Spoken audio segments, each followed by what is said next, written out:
Yeah, we're rolling. All right. Welcome back, everybody, to the MVM Show. There had been a little hiatus for 2 weeks. I apologize. Been doing a little traveling, a little hunting, a little working. But we're back, and I'm excited about this one today because my good friend, very good friend, Caleb Marmolejo is on with me today, and we have something pretty cool to share, I think.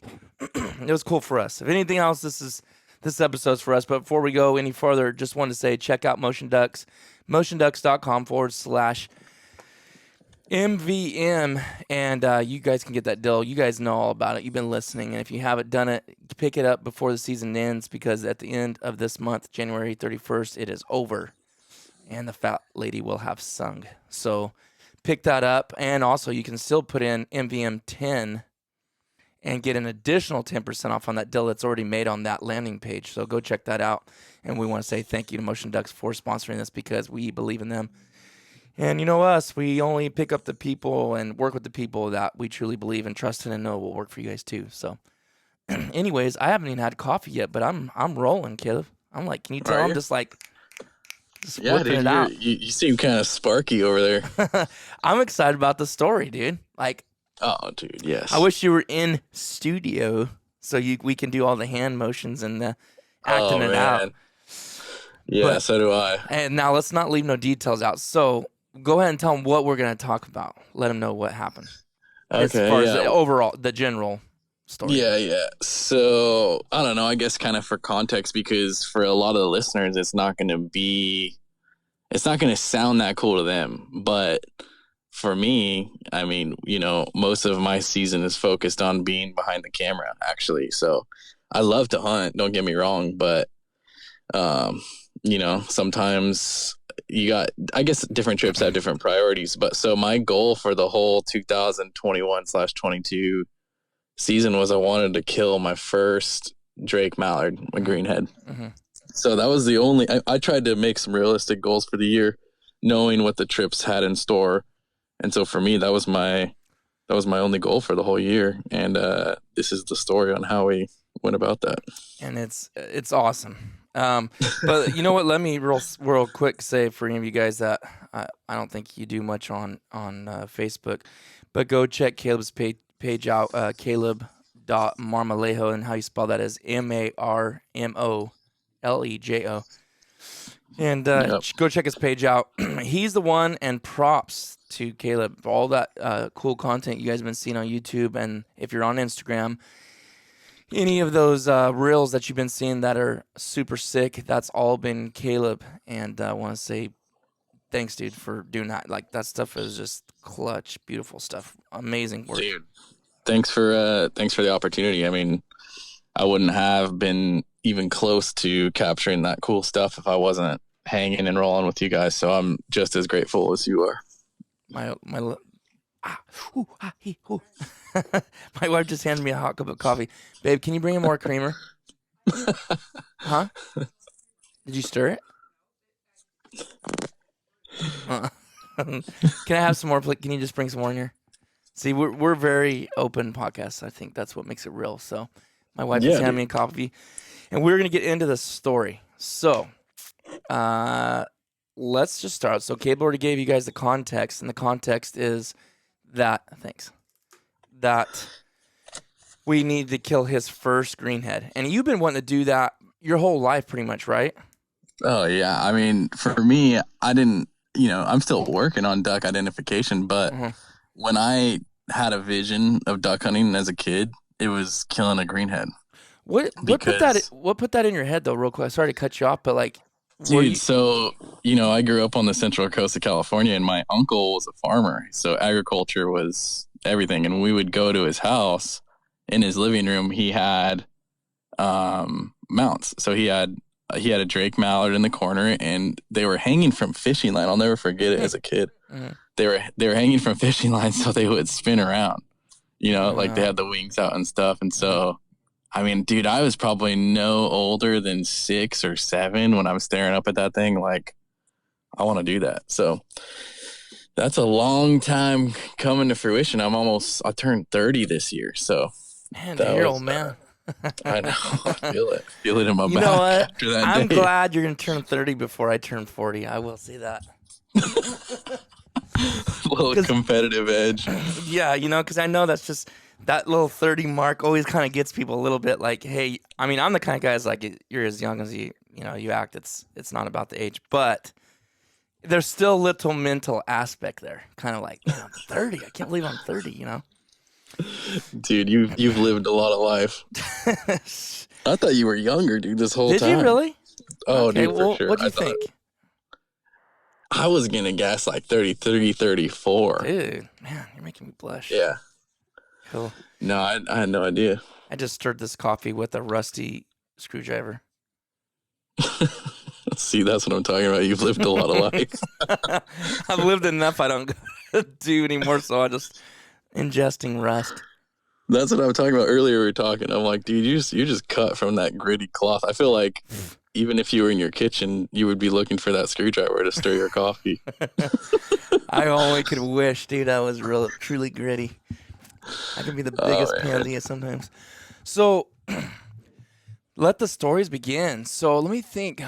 How far back this stuff? Now, obviously, guys, I know this bugs some people, but get over it.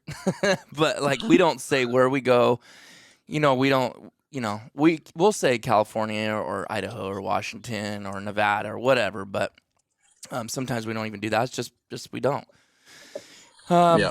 But we were hunting, and we were hunting out of the boat, so you can take that or leave that for whatever it's worth. And we were in California.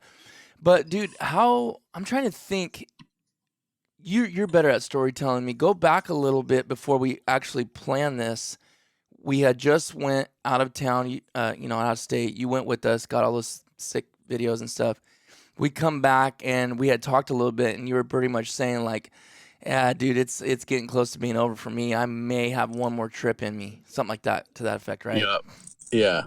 Well, I think even skipping over, that out of state trip, like something in me thought like, oh, I'll for sure get one out there. Mm-hmm. Like, so that was like, for me, there's like a little bit of like, oh, I think going on that trip for multiple days, I was like, I in the back of my head, I thought I was going to get one on that trip.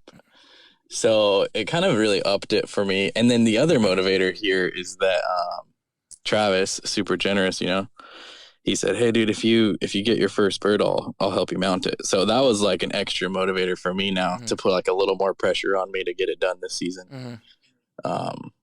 So, but yeah, I mean, once we got back, and then my season was kind of like, oh man, there's only a couple weeks left. And, I'm juggling a lot. It's not like hunting videos are my full-time thing. So right. I'm trying to do the balance of life with the wife and kids and full-time job. And so sometimes your season, you kind of see a couple weeks left and you're like, you start getting a little bit nervous about hunt opportunities. So that's when I kind of text you and I was like, hey, you got anything on the calendar that I might be able to sneak in on and try and get a greenhead. Well, and anytime I want you to go with us. Like I love having you along. You're a friend. It's not just this guy's got the camera. Because we already knew, we agreed, and we decided we're not filming. And I don't know. I have no regrets about not doing that. I mean, of course, there's some stuff that would have been pretty cool to have on video. But do you feel that way at all? Like, do you feel like you wish you would have been videoing?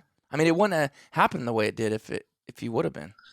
Yeah, no, I have no regrets. I feel like there's something that happens in there. It's kind of magical whenever you decide like, hey, this one's not going to be documented. Those are always the best ones. Of course, right? Always, dude. It's always like that. I don't know why that is. I think you just got to go in the mindset and say, hey, you know what? I'm not videoing this, and then sneak the camera in where people don't know. Yeah, and there's a lot of people that can relate to that. They're probably some of their best fishing, hunting, all those moments. You're like, either the battery just died, or you forgot the camera, or it's every true. time. So you called up, and I was like, yeah, dude, let's do it. I'll go as many times as you want to go. Whoa, dude, you were a little bit more tired than that. Huh?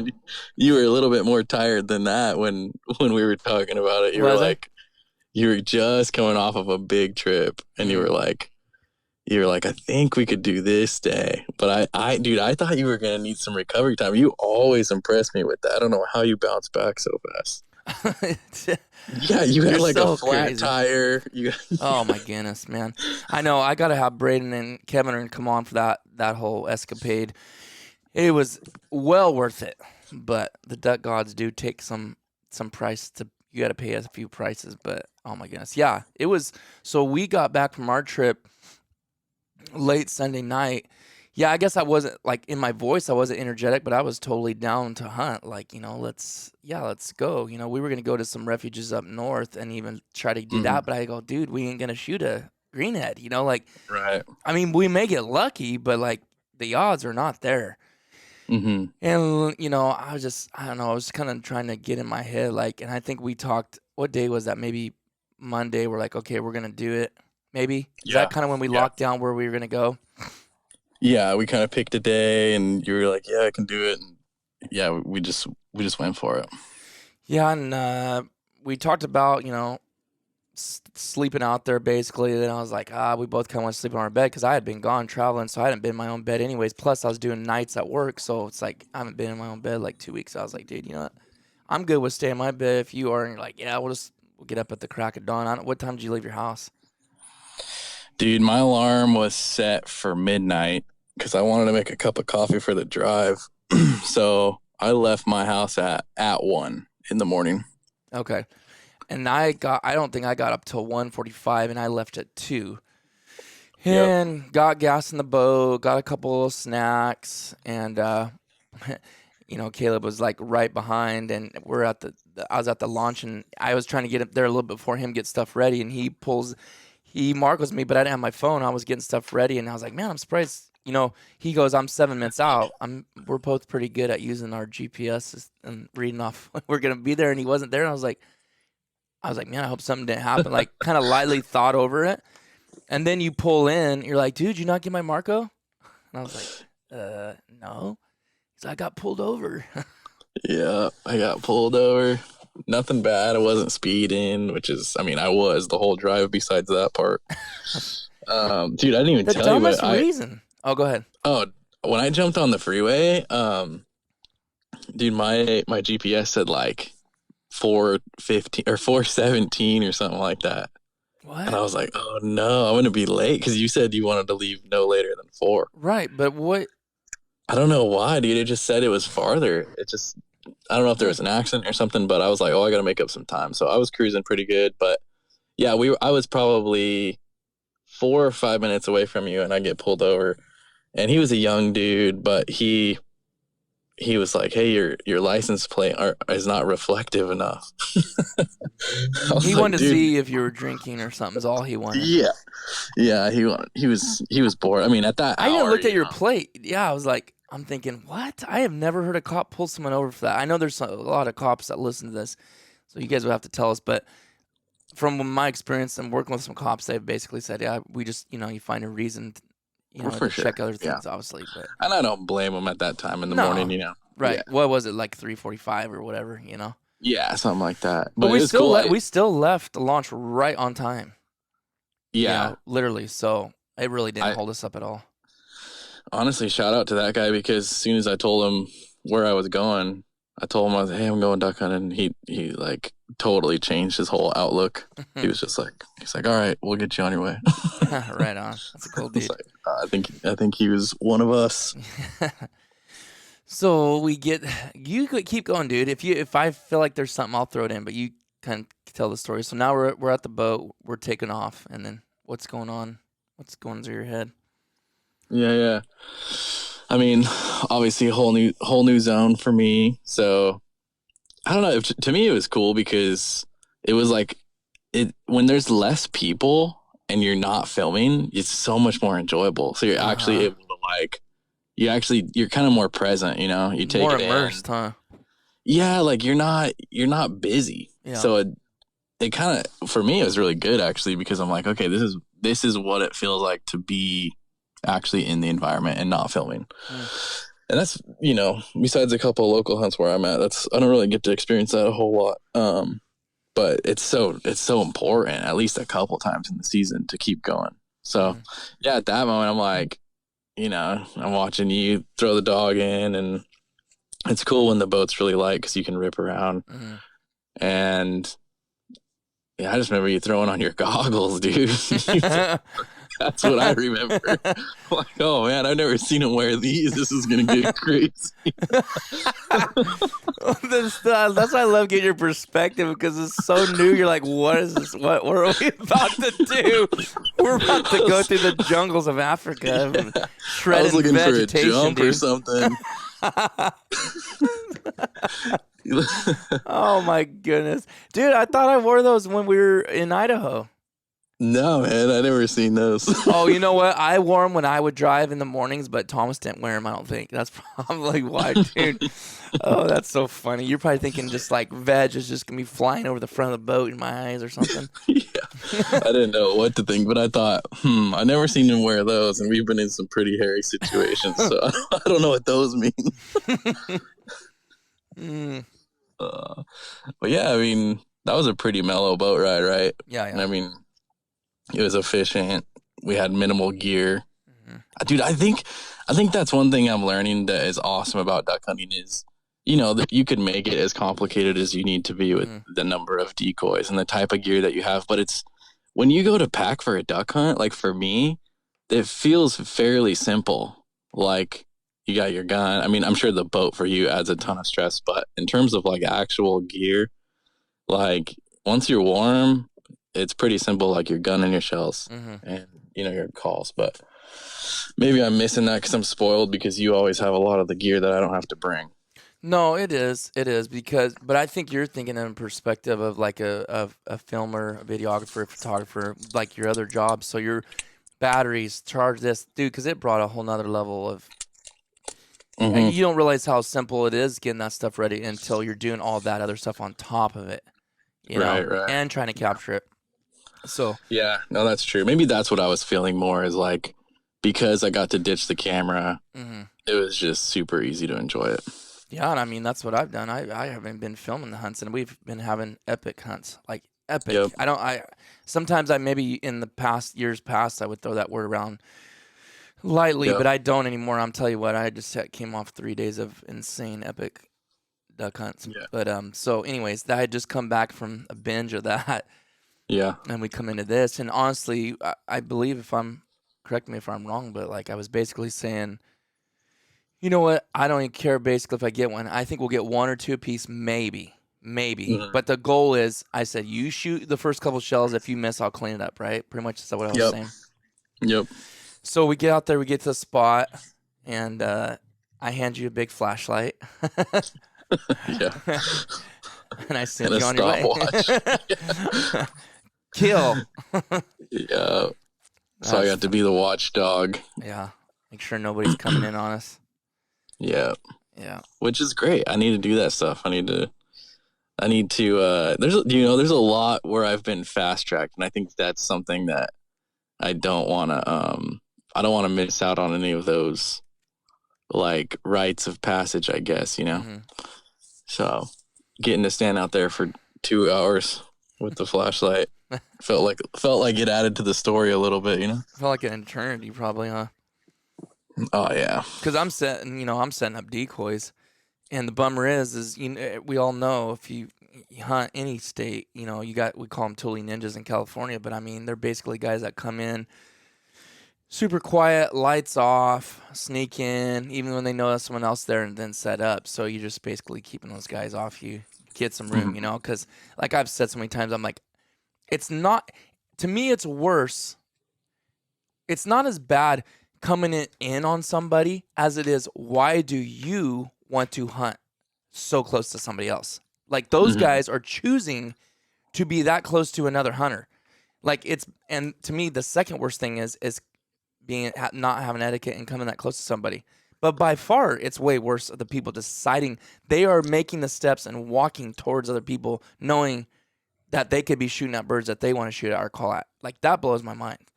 So really, that's pretty crazy. It really is. If you think about like that, me and Jake were talking the other day about that too. I was like, dude, it's worse in that aspect than it is them busting in on my spot. Because Kevin always says like, I was like, yeah, that's a good perspective. He's like, I'll walk in and sit in their spread right in the middle. They're set, and I've killed enough ducks for the season. I'm good. I'll sit here all day if you're going to say, ruin my hunt. But like I said, it's really ruining their own. So I don't know why you would want to do that to yourself. But Right. anyways, that's what you were doing around with the big flashlight. That flashlight's insane, by the way. That one Thomas got. I don't know where he got that thing, but that thing is powerful. Yeah, it's super bright. Yeah, it's like a light beam saber beam. But anyways, you go around the corner. I set up, and then I say, hey, like 25 till, head over, and we'll get stuff ready, load our guns, all that stuff. Anyways, you come over, and right at shoot time. Well, go ahead. I'm cutting in for you. No, I know you're we're good. running out of time. Yeah. I mean, it was beautiful out there, and there was one other person that I thought was actually farther away. We could hear him when we were setting up, but we kind of get back to our zone. You show me the layout. We get everything kind of covered up, and I don't know which part you're going. Why don't you take it from there? Well, right at shoot time, I thought I heard somebody coming in. We both did. We both like turned and looked like, what was that? Like it sounded like it didn't sound like a bird or something like that. It just sounded like a couple banging noises. I was like, someone came in. So I go around the toolies and I'm probably, I don't know how far I am by this time. I'm at least 100 yards from Caleb, looking in the next opening to see if someone's out there, and I hear a boom. I think this is funny, and actually I should be the one telling this. And you can tell your version, but I heard a boom. And I was like, oh, cool. And then my first thought was, I bet he shot a coot or something. He shot a coot or a shorebird. Like, just because, like, the identification thing, and it's first light. So I was like, okay, well, I yell back. I'm like, hey, did you get one? He's like, yeah. I was like, was it a duck? You're like, yeah. I'm like, okay. So then I can't hardly hear you that good anyway. So I start walking. I'm working my way back. Nobody's there. It must have been like coot making some goofy noise or something. Yeah. I'm like 40, 50 yards from you, but I still can't see because I'm on the other side of Toolies. And I'm like, what kind of, I go, it is a duck or something. And you're like, yeah. And I'm like, well, what kind of duck is it? And you're like, I don't know. I was like, oh, great. It's definitely a shorebird or something. Yeah. And I go, what color is it? And I'm walking still, and you're like, it's gray. And I'm like, you go, I think it's a pintail. I'm like, oh, okay, cool, dude, sweet. And I come around the corner, I'm like, dude, it's a Gowal. It's a Drake Gowal. So it was a stud. It was a stud Drake Gowal, really nice. He had really long tertial feathers, nice 2 little pins in the back. His head wasn't as plumed out, but his whole body, you could tell he was definitely an older bird. But what happened? Like, yeah, he came straight into the decoys, and he came in fast and low and just dropped right in, and I had to wait for him to. I mean, he landed on the water, and you had a lot of decoys out there from that angle, So you had that big one with the wings on it that was sticking out of the water. I'm like, yeah, I don't want to shoot that thing. Blast it. I was I was waiting for a lane where he was gonna swim by, and I got one, and I think it was awesome shooting one shell, and it was a super clean kill. Literally his head just ducked down after that. But yeah, I went and picked him up, and I didn't know. I mean, like I said, I knew it was a legal duck. I know what not to shoot, right. but I didn't know if it was I thought it was a widgeon or a pintail or something. I don't know. I couldn't tell, but yeah, that was a beautiful bird. Those what did you call them? Tertial feathers? Yeah, the tertial feathers. Yeah, those were super prominent and dark. Yeah. Man, I should have told you. Yeah, I should have told you to pull a few out too to save or something. Yeah, cool. I do that a lot with some of the ducks. I just keep some of the feathers. But so then, I mean, pretty much after that, though, I was pretty happy for that. But we knew the goal was a greenhead. That was the goal. It has been the goal since last duck season. Yep. And I honestly thought it was going to happen in Idaho, and it could have. I guess in a way it could have probably happened, but it just ended up not. It would have been out of order. Yeah, but we still, in importance. We still could have did it though. But yeah, there was other things going on, I guess. But anyways, there really wasn't a lot of birds. I mean, we sat there for quite a while, and nothing flying. We'd see one here and there, sky high. I'd call to them. They didn't even care less about the call, so I kind of stopped calling. Sun came out, wind was blowing. I was honestly shocked. I thought it was going to be really good, kind of what you want. A little bit cooler of a day. turn basically the Power Flight Mallard, the AVNX, spin a wing, threw it on. It kind of drew a couple people. We had a couple groups that were working. I was calling, and I thought, oh, they're going to do it. And I was like, I think I remember saying, get ready, Kate, get ready. Yeah, and then a guy's, a couple 300 yards away, boom, boom, boom, shoot at whatever they were shooting at, and these birds would flare. So they're definitely really wary. They're like, man, we had a couple times where they hit the brakes looking at our spread. Oh, dude, like frozen in spot, Yeah. He even mentioned that. He's like, dude, that was so cool. I was like, man, yeah. I mean, I really haven't seen him do that before. That was kind of weird. Like, they literally hovered in place.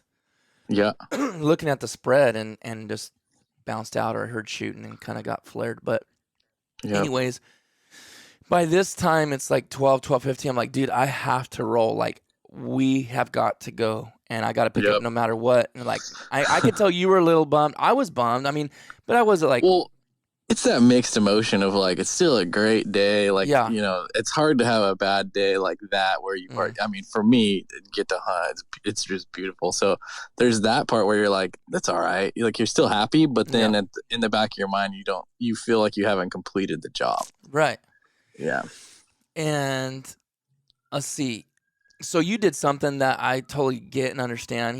In my mind, I was thinking it's probably not going to happen, but you never know. There could be a bird sitting on the water somewhere around the tulies, and you'd go over there and jump shoot him. And I was hoping that would happen, but it's not quite what you draw up in your mind. I know that's not what you drew up in your mind. So you're like, I was like, I'm going to pick decoys up, but I go, keep your gun loaded, or whatever. And he's like, well, I'm going to go walk. I go, oh yeah, do that, dude. Go ahead. I'll just be out here picking up, kind of easing around. Well, I had picked a couple dozen decoys up. I had like 4.5 out. I'm like, half the decoys are picked up. The spinner's still out, and half the decoys are out. And you come back around the corner, and we're kind of chit-chatting. I think you weren't taking pictures yet. Well, you go, dude, look. And there was like a single that went over. It wasn't shootable, but it went by. And then like a 3 or 4 or 5 pack went over, and a few other birds were like, oh my goodness. I go, dude, I think you said something like, well, can we wait a little bit longer? I was like, yeah, let's get hidden. I don't know who said what, but we decided. Yeah, I think I said, let's give it 10 more minutes. And you being really nice, and I think you're just being extra generous. You're like, all right. No, I did, dude, because there was birds flying. I mean, we went for not seeing anything for 2 or 3 hours to all of a sudden it's that middle of the day, birds start kind of flying. So I'm like, dude, there could be a chance. But, in my mind, I was like, I don't know, but let's try it. Let's do it. So I go 15 minutes max, no more waiting after that. Like, we got to go. Yep. Right. Well, then, well, go ahead. Now you tell the rest of it. I remember, like, right after we both agreed, like, let's give it a couple more minutes, we walked back to the same exact spot that we had been sitting all day, which wasn't great cover, like, just the way the sun was and stuff. And I'm not even kidding you. As I was backing up into the same exact spot I had been all day, you just got Rocky in place. And you were tucking in yourself. I mean, you could have counted like 6 to 8 seconds. And did you see him first, or did I? I thought I did because I heard him. I heard because they went over my right shoulder. But maybe you did. I don't know.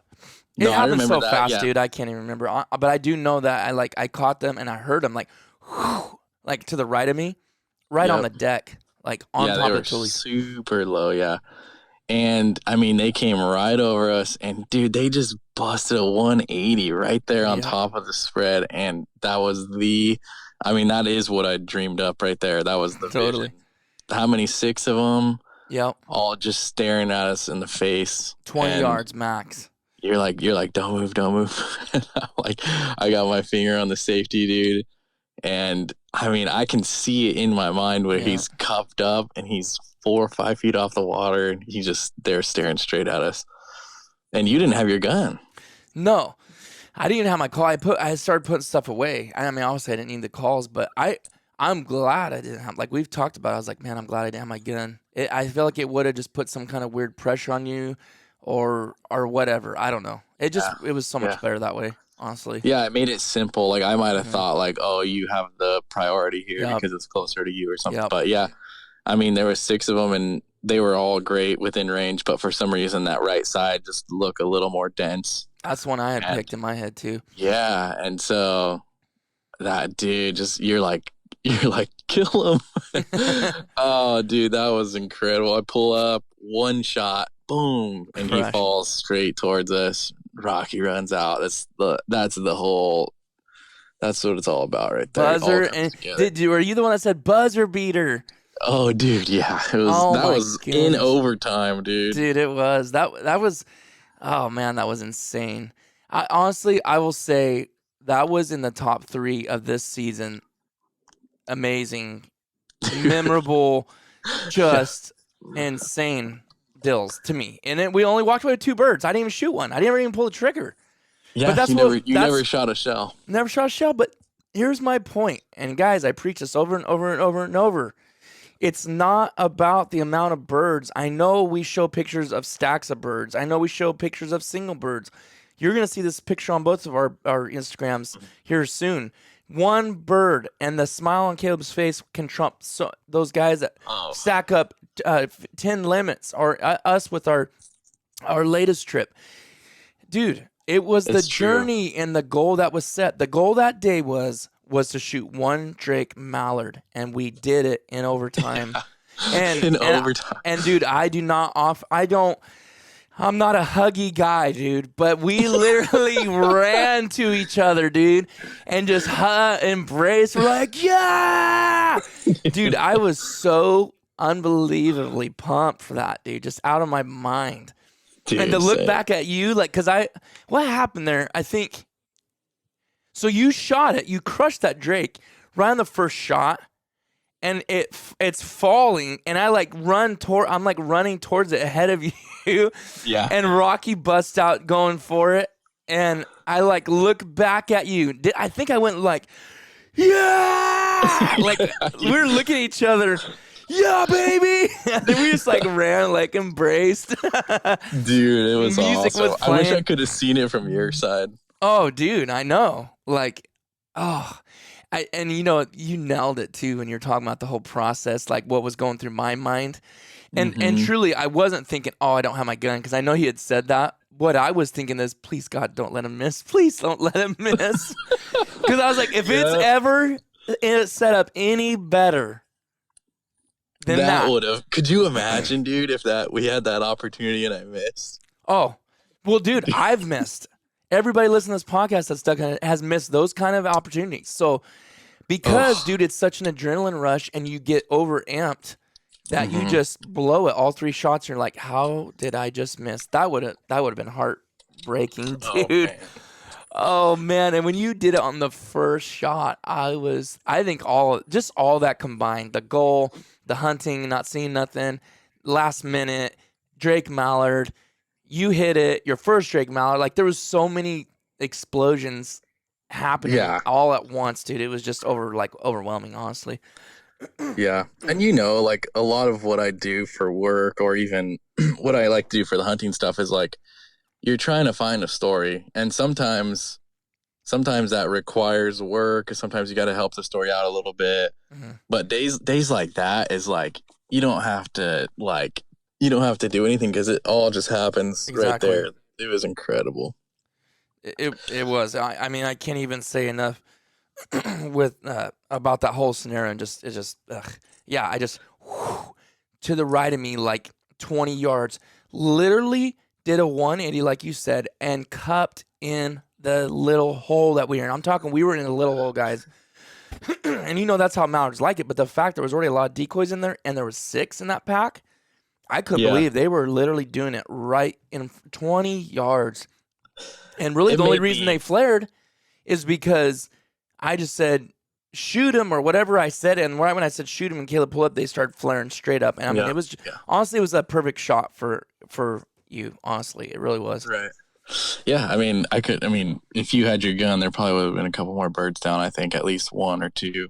Even that left side, the ones that were flaring, you could have whacked those ones. Yeah, probably, but I wouldn't have been able to experience that.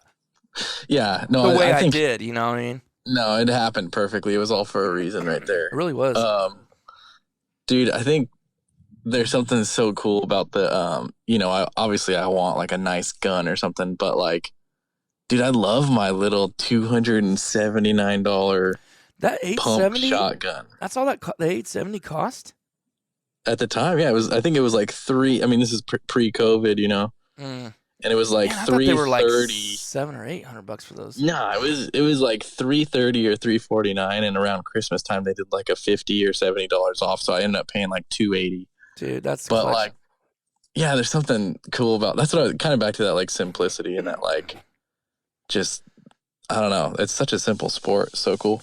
Well, dude, that's just I mean, that gun is a gun that will last forever. The 870s are, it's hard to beat those guns. I mean, they can be beat to snot and run like champs. So, yeah, that makes it better too. Because honestly, dude, no, I mean, I know there's people that start out with Browning A5s and Benelli Benchies and Benelli, you know, all these fancy guns and stuff, you know, the Super Black Eagle. But I started with one, I can't remember what brand it was, and it wasn't even an 870, dude. It was lower than the totem pole than that. Really? And it was a pump. I got it from Big Five for like $250 or something like that. It was a solid black pump, but I can't remember what it was now. I can find out what it was, but I just off the top of my head.